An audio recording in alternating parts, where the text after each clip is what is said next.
संत समाज, दूर दूर से पधारे हुए प्रेमी भक्त सज्जनों, श्रद्धा भक्ति की स्रोत माता व बहनों, आज हम ऐसे महापुरुष की श्रद्धांजलि में हम सभी लोग उपस्थित हैं जिनको कभी भूले से भी नहीं भुलाया जा सकता है, क्योंकि जो हमारे कबीर साहिब जी ने और सभी दुनिया के महापुरुषों ने जो संतों की विशेषता बतलाई है, उनकी कथनी, उनकी करनी, उनकी रहनी, वो तीनों चीजें हमारे परम पूज्य श्री प्रेम साहिब जी के अंदर में कूट कूट करके भरी हुई थी।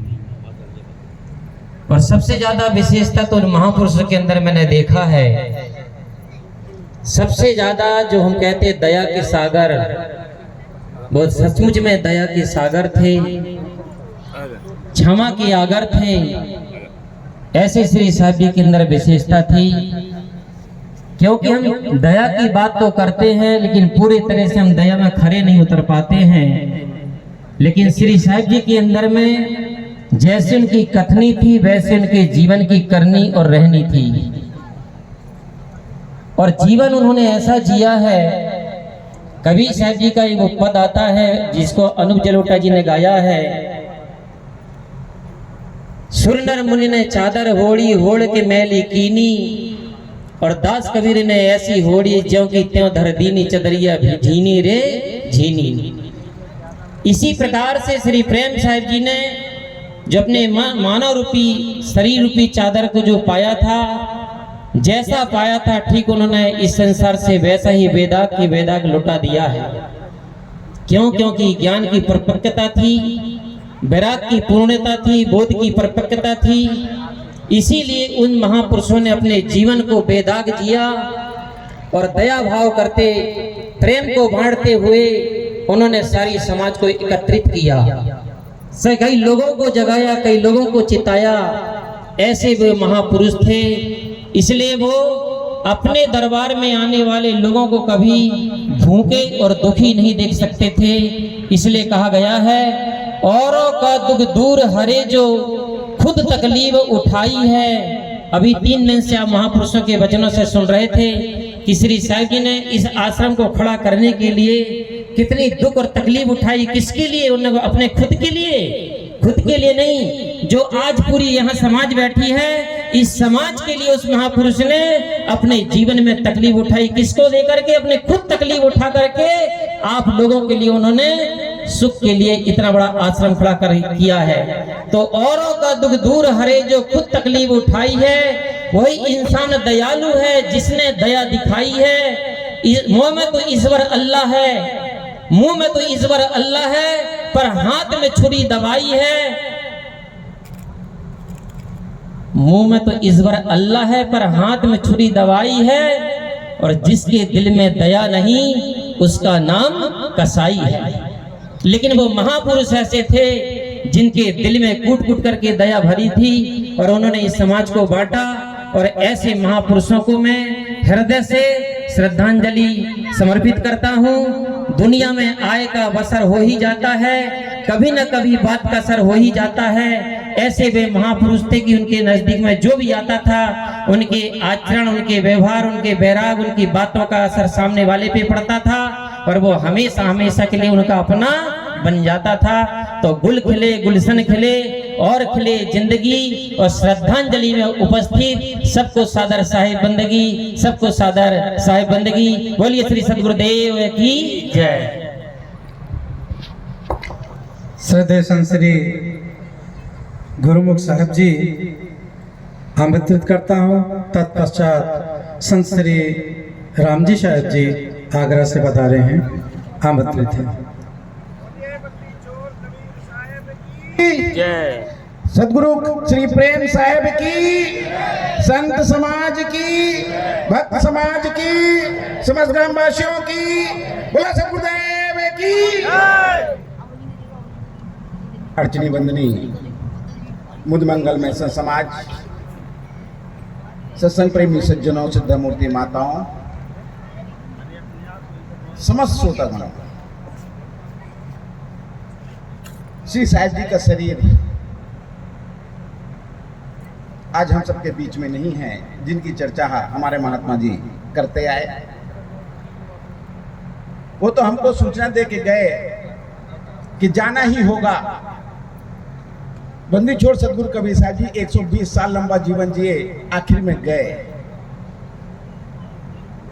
सदगुरु श्री प्रेम साहब जी भी लंबा जीवन जिए, 117 साल तक। गजब की बात है, कोई सामान्य बात नहीं, लेकिन वो भी गए। हम सबको भी जाना ही होगा। जैसे कोई नदी अपने उद्गम स्थल से आगे बढ़े और उस नदी को कोई नाला ना मिले, कोई छोटी बड़ी नदी ना मिले, तो मूल स्थल में जाकर के सूख जाती है, उसका नाम खत्म हो जाता है। कोई मायने नहीं रखता उस नदी का नाम या उस नदी का अस्तित्व। एक दूसरी नदी अपने उद्गम स्थल से आगे बढ़ी, उसको छोटे नाले मिले, और आगे बढ़ी और नाले मिले और बढ़े। वो नदी बढ़ती गई, चलते चलते कहाँ पहुंच गई? समुद्र में। जब वो नदी समुद्र में मिलती है तो नाम उसका वहां खो जाता है सज्जनों। वो नदी का नाम खो जाता है, वो समुद्र हो जाती है अथाह असीम किनारों के रहित। तो जब जाना ही संसार से, कुछ ऐसा करके जाओ ना कि आना ना पड़े। महापुरुषों ने कहा पुनरप जननम पुनरप मरणम पुनरप जननी जेठरे सैनम। ये जो साहिब जी का शरीर छूटा है ना, साहिब जी छोड़े नहीं है। जानकार लोग इस बात को समझेंगे, जो बहुत सत्संगी होंगे वो इस बात को समझेंगे कि साहिब जी शरीर को छोड़े नहीं है, बल्कि ये शरीर उनको छोड़ दिया। गजब की बात। बाकी लोग तो सब शरीर को छोड़ते हैं, लेकिन साहिब जी को शरीर ने छोड़ा। जब इस दुनिया से जाना ही है तो कुछ नेक करके जाओ ना भाई, कि आना जाना बंद हो जाए, 84 का चक्कर छूट जाए, महादुखों से हम बच जाए। कुछ ऐसा करें ना। ये हमारे महापुरुष बताते हैं, जगाते हैं, जताते हैं कि सावधान हो जाओ, जाना ही होगा। कितना उपाय कर लो, मरने से बचने के अलावा कोई उपाय नहीं। कोटिन यतन करो यह तन की अंत अवस्था धूरी। 2 मुट्ठी राख में तब्दील होना होगा, मिट्टी में गलना ही होगा। इससे बचने का कहीं कोई उपाय नहीं। सब के सब गए, साहिब जी दुनिया से चले गए। अब बात है कि साहिब जी से हमने क्या पाया, साहिब जी से हमने क्या सीखा। अब उसको अपने जीवन में उतार लेना है और इस बात को याद रखने की जाना ही है। आखिरी बात बता दूं, किसी ने कहा कि जिंदगी ऐसी बना, जिंदा रहे दिल साध तू, जब ना रहे दुनिया में तो दुनिया को आए याद तू। सच्ची श्रद्धांजलि यही है कि हम साहब के जो आदेश हैं, जो उपदेश हैं, उनको हम सिरोधार्य करें और अपने जीवन को जिए। आज से 28 साल पहले श्री साहब जी बुरहानपुर गए थे, श्री कबीर निर्णय मंदिर नागझरी बुरहानपुर। तब मैं उनका दर्शन किया था। एक ही बार सौभाग्य मिला उनके दर्शन करने के लिए, बाकी दोबारा अवसर नहीं मिला। लेकिन तब भी मैं देखा कितने वीतराग महापुरुष, इतने विनम्र, कोई अकड़ नहीं। लोगों के पास थोड़ी संपदा होती है, थोड़े बच्चे होते हैं तो अकड़ जाते हैं, लेकिन साहब के भीतर ये बात नहीं थी।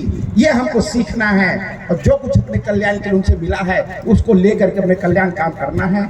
इन्हीं बातों के साथ सदगुरुदेव के चरणों में मैं श्रद्धांजलि समर्पित करते हुए अपनी वाणी को विराम करता हूँ। बोलिए श्री सदगुरुदेव की। धन्यवाद सर जी। आमंत्रित हैं परम श्रद्धेय संत श्री राम जी साहब जी, जो आगरा से पधारे हैं। तत्पश्चात साध्वी सुश्री श्रद्धा पुष्प ग्वालियर से पधारी हैं, आप आमंत्रित हैं। तत्पश्चात एक निवेदन और करना चाहता हूँ भक्तों से, माता बहनों से, जो भी श्रद्धा अंजलि समर्पित करना चाहते हैं वो आकर के आप स्वयं आ सकते हैं। बोलिए श्री सदगुरुदेव की जय।